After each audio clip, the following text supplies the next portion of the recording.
respect the erudite's mastery of words.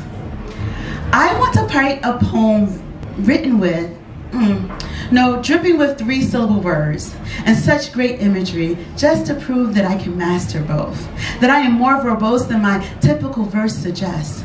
I want words to evoke pictographs that tickles and stimulates your cerebrum, persuading you to align your thinking with mine, if even for a moment, as my balladry inspires one's synapses to spark critical thought.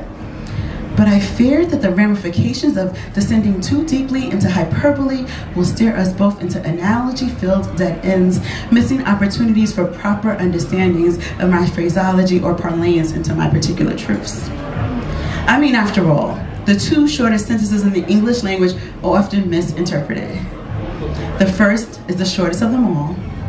No. No is a complete sentence whose definition is often skewed, warped, and contorted into the next shortest sentence. Yes.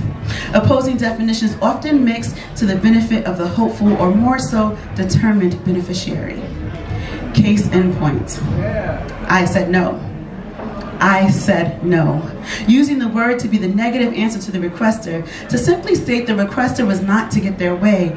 I said no, just like many before and after, but it mutated and translated itself into yes in the ears of the receiver.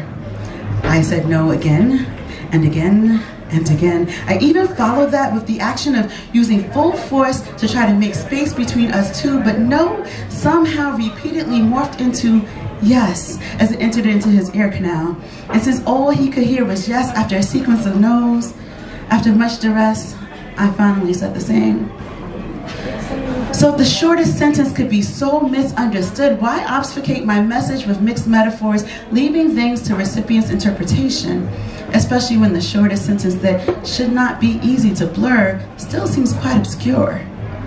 I'd love to write a poem with big words, but there's too much at stake, leaving the understanding to the hands of fate.